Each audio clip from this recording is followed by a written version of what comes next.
Hello friends, welcome to our YouTube channel. நம்ம இன்றைக்கி பார்க்க போகிற மூவி என்னென்னா மிஸ்டர் ஹவுஸ் கீப்பிங் மூவி பற்றி தான் பார்க்க போகிறோம். இந்த மூவி வந்து இப்போ இருக்கிற ட்ரெண்டிங்கில் இருக்கிற மாதிரி லவ் ஸ்டோரி. ரொம்ப ரொமான்டிக்காக என்டர்டெயின்மெண்ட்டாக கொண்டு போயிருக்காங்க. மூவி செம்மையாக இருக்குது.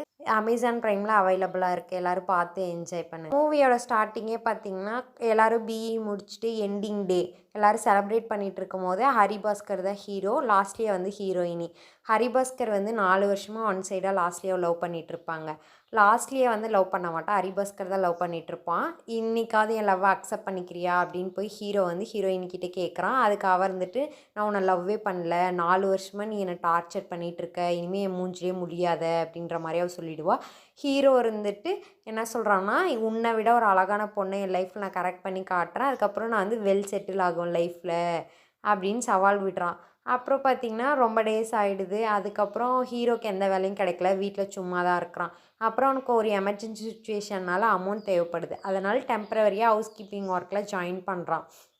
கான்ட்ராக்ட் மூலிமா வந்து ஒரு வீட்டுக்கு போகிறான். அங்கே போய் பார்த்தா ட்விஸ்ட் என்னென்னா, லாஸ்ட்லியாக தான் அந்த வீட்டோட ஓனர். அங்கே போயிட்டு கான்ட்ராக்ட்லாம் சைன் போட்டு அதுக்கப்புறம் அங்கேயே வேலைக்கு ஜாயின் பண்ணிடுறான். அங்கே போயிட்டு நல்லா வேலை செய்கிறான். 2 பேரும் ரொம்ப க்ளோஸ் ஃப்ரெண்ட்ஸ் ஆகிடுறாங்க. அதுக்கப்புறம் கொஞ்ச நாள் அப்படியே ரொம்ப க்ளோஸ் ஆகிடுறாங்க. 2 பேரும் அப்படியே போயிட்டுருக்கு, ஜாலியாக என்ஜாய் பண்ணிகிட்ருக்காங்க.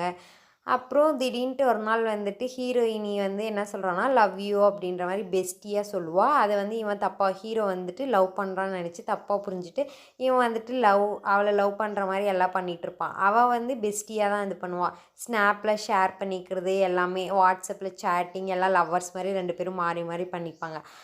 ஹீரோயினி லாஸ்ட்லியா வந்து அவளுடைய கம்பெனிலேயே வந்துட்டு ராயன் இருப்பான். ராயனுக்கும் இவளுக்கும் வந்து ஓரளவுக்கு வைப் செட் ஆகி அவங்க 2 பேரும் வந்துட்டு அரேஞ்ச் மேரேஜ் பண்ணிக்கலாம் அப்படின்ற மாதிரி வீட்டிலலாம் பேசி அவங்களுக்கு வந்து மேரேஜ் ஃபிக்ஸ் ஆகிடும். இது வந்து ஹரிபாஸ்கர் தெரிய வந்து, ஹரிபாஸ்கர் நீ என்ன தானே லவ் பண்ண, இப்போ ஏன் என்னை விட்டுட்டு போகிற அப்படின்ற மாதிரி அவன் ரொம்ப ஃபீல் பண்ணி அவகிட்ட கேட்பான். அவர் வந்துட்டு என்ன சொல்லுவாள், நான் உன்னை லவ்வே பண்ணல, நான் உன்னை பெஸ்டியாக தான் பார்த்தேன், நீ தப்பாக புரிஞ்சுக்கிட்டு அதுக்கு நான் ஒன்றும் பண்ண முடியாது. என் வீட்டில் வந்துட்டு பாத்ரூம் கழுவுனா, ஹவுஸ் கீப்பிங் பண்ண உன்னை நான் என் லைஃப் பார்ட்னரை சூஸ் பண்ணுவேனா, கொஞ்சமாச்சும் உனக்குலாம் அறிவு இருக்கா, சென்ஸ் இருக்கா அப்படின்னு ஒரு மாதிரி அவனை திட்டி அமுச்சிட்ருவா. அப்புறம் அவனும் ஃபீல் பண்ணிவிட்டு வந்துடுவான். அப்புறம் ராயன் வந்துட்டு ஒரு பொண்ணோட லிவிங்கில் இருக்கிறது லாஸ்ட்லியாக தெரிய வந்து அப்புறம் அவங்க 2 பேருக்குமே வந்து பிரேக்கப் ஆகிடும்.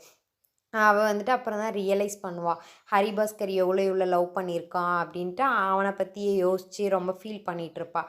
கிளைமேக்ஸில் வந்துட்டு இவங்க 2 பேரும் சேருவாங்களா, அவன் அக்செப்ட் பண்ணிப்பானா அப்படின்ற மாதிரி ஸ்டோரியை வந்து ரொம்ப கொஞ்சம் எமோஷ்னலாக கொண்டு போவாங்க. ஸ்டோரி எண்டிங் நல்லாயிருக்கும். நீங்களே பார்த்து தெரிஞ்சுக்கோங்க.